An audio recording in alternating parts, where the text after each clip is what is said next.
Kidlat News Updates. Mga balita ngayon, Executive Secretary Lucas Bersamin nilinaw na wala pang ICC arrest warrant kay Senator Bato de la Rosa. Tatlong mangingisda ng lumubog na bangka sa El Nido, Palawan na iligtas ng PCG. LPA sa loob ng PAR minomonitor ng Pag-asa. Habagat magdadala pa rin ang pag-ulan sa malaking bahagi ng bansa. Ako po si Cesar Soriano para ihatid ang mga nangungunang mga balita sa buong kapuluan.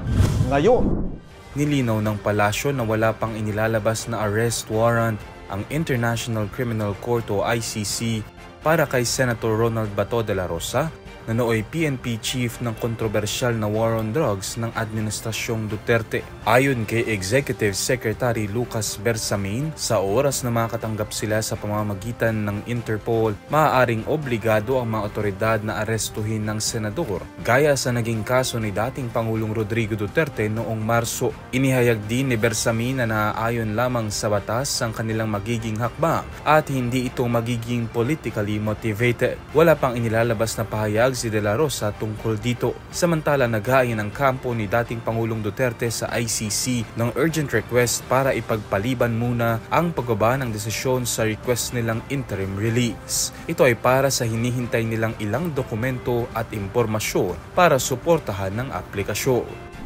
Nailigtas ng Philippine Coast Guard o PCG ang tatlong mangingisda na sakay ng tumaob na bangka sa bahagi ng El Nido sa Palawan noong Sabado, Hulyo 19. Ayon sa ulat, nakatanggap ng isang impormasyon ng Coast Guard District sa Palawan na isang bangka umano ang lumubog sa Pasandigan Cove.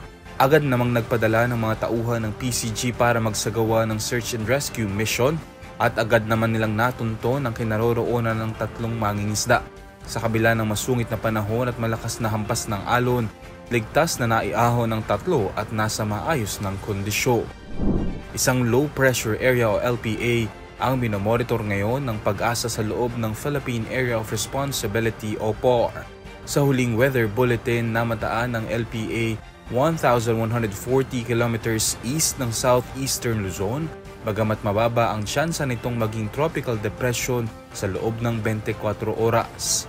Samantala, patuloy na magdadala ng pag-ulan ang southwest monsoon o habagat sa Zambales, Bataan at Occidental Mindoro, at mayat-mayang pag-ulan sa Ilocos Region, ilang bahagi ng Cordillera, Central Luzon, Calabarzon, gayon din sa Metro Manila.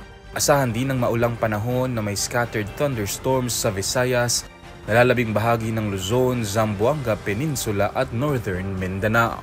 Para sa Kidlat News Channel, ako si Renzo Linon, nag-uula. ako po si Cesar Soriano, kasama nyo sa bawat pagputo ng balita.